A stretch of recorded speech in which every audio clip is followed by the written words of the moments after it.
All right, well, I want to start out, Senator, by thanking you for joining us in the studio. I know it's a pretty hectic time of year for you, but thank you for joining us. Glad to be here and glad to see you again.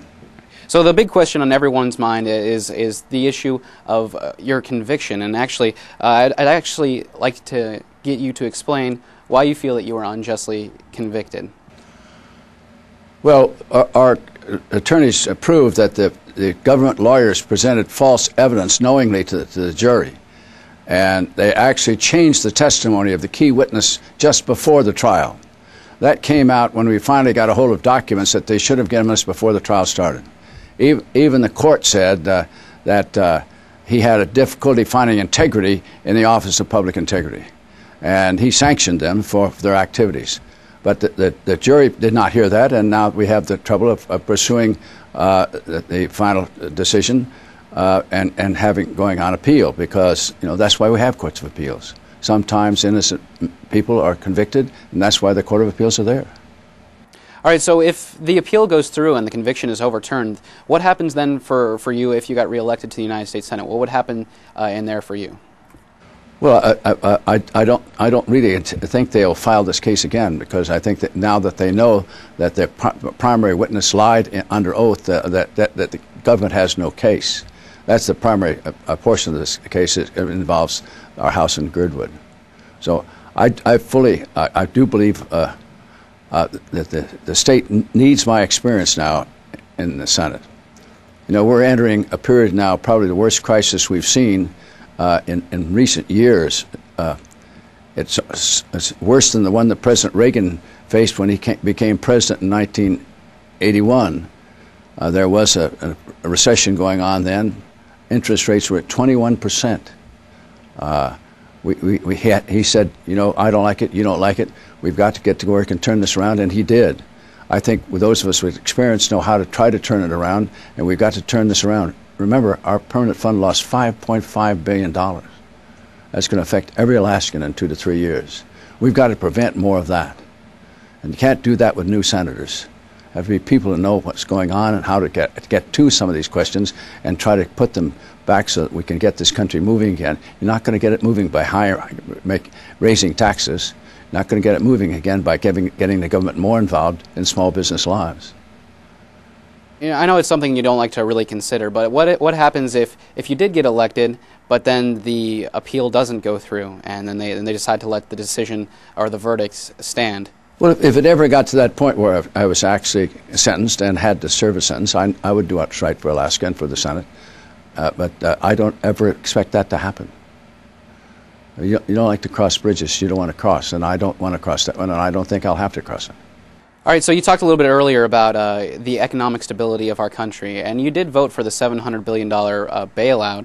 Yep, you call it a bailout. It really wasn't a bailout. Let's look at what it was. It was an attempt to stabilize the value of mortgages in the country, which were reaching the point that the mortgages were higher than the value of the homes, and therefore all of those were being foreclosed, notwithstanding the fact that the people that had the mortgages were current. They were paying their mortgage, because the value of the house, the asset had fallen below the amount they owed. There was automatic foreclosure proceedings starting all over the country. We stabilized the price of those mortgages and invested in them. We invested your money in them, and as that money comes back, it's going to go into the Treasury. It's not going to be used for anything else. It's going to go back into the Treasury. I do believe it's starting to work, but that bill also had a series of things that were good for Alaska.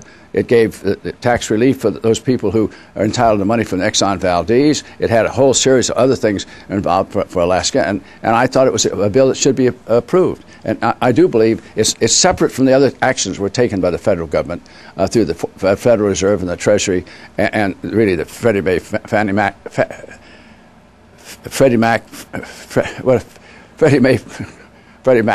type of group, and what they did to help them.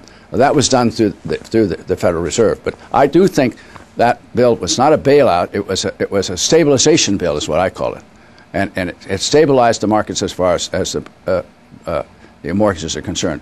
We still have more to do. We still are at the precipice of a real recession and perhaps a depression. And this state will be worse hurt than anyone because of that. We have this enormous state where federal expenditures mean so much to our people. Well, 40% of your economy here is basically in the airport and those two bases. If we have to start cutting back on those bases and cutting back on the support for the airports, it's going to really affect this area, affect the whole state. So we have to find. My positions in Congress and the Senate right now on the Appropriations Committee, on Commerce Committee, and the Government Affairs Committee are essential for us to get through this crisis without being harmed more than other states. That's why I want to go back.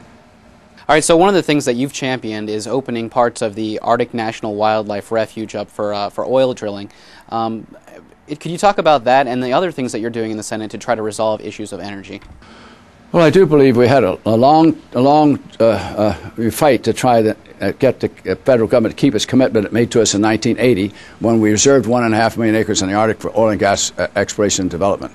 The ink wasn't dry on that bill. President Carter signed it, and then he went out and started campaigning against it. He not only campaigned against it, he urged President Clinton to veto the bill when we finally passed it 14 years later in 1985. We've not been able to get that area open for oil and gas development. Our pipeline is now 1/3 full. It should be all the way full. That there's lots of oil in the ANWR area. But what we should do right now is we should find a way to get the Gubic gas line done first. That gas line is primarily an Alaska gas line. It's to take the gas from the Gubic area, bring it here to Fairbanks, take it down to Anchorage. Now that is something we can do as a state. It doesn't involve any interstate commerce. We should move first on that. Secondly, we should move on the gas pipeline, the big Alaska gas pipeline, and get that settled. And then we should concentrate on getting the area of ANWR open for oil and gas development. The money that comes into the state and federal government from the development of ANWR would finance renewable and alternative forms of energy. What we need to do is make people understand you cannot raise taxes to start and develop alternative and renewable forms of energy when we're sending out of the country $500 billion a year to buy oil. By 2013, we'll be buying 40% of our natural gas from offshore. We're buying substances and bringing them back to this country to burn up. There's no investment in the future. There's no creation of new jobs for another generation. There would be if we developed our own energy resources and used that money to develop a new generation of alternative and renewable forms of energy. We have methane, we have hydropower, we have coal gasification, we have coal liquefaction, we have every wind turbines power, we have every possible means of creating power here in this energy in this country, in this state. But it takes upfront money to do that. Bernie Carl's development up at Hot Springs, that geothermal project, he had to have every dollar in the ground before he got 1 kilowatt hour. With development of oil and gas, you drill one well. If you get gas or oil, you sell that and you use the income to drill 2 or 3 more, and you expand the whole concept. You don't have to have upfront money. And that's why we've got to go. Now we should go into development of our own resources, stop sending the money out of the country. For every 1 million barrels of oil we produce here, we would create 20,000 jobs. Instead, we send the money offshore and we buy the oil from offshore. We lose jobs. We don't create any. It is essential that we proceed now to develop domestic supplies of oil and gas. All right, recently the Endangered Species Act was used to put polar bears on the threatened list and the Cook Inlet beluga whales on the endangered species list. And that is going to stymie development in the North Slope and in the Cook Inlet area, and you were opposed to that. Do you think something needs to be changed with the Endangered Species Act? Well, I think we need to change some of the courts and limit their ability to write laws. They went beyond the scope of the Endangered Species Act and what they did. That is not a species. That is a subspecies. But they have taken a subspecies and made them endangered when there's the beluga itself is not endangered. It's just that part of the species that it's in Cook Inlet. This is an aberration of the law. It's not the law. And I think we've got to find a way to insist that courts interpret the laws the way we write them. We did not write that for subspecies. We wrote them for species. And they've done this on the basis of a subspecies, just a Cook Inlet version of the beluga whale. It's wrong.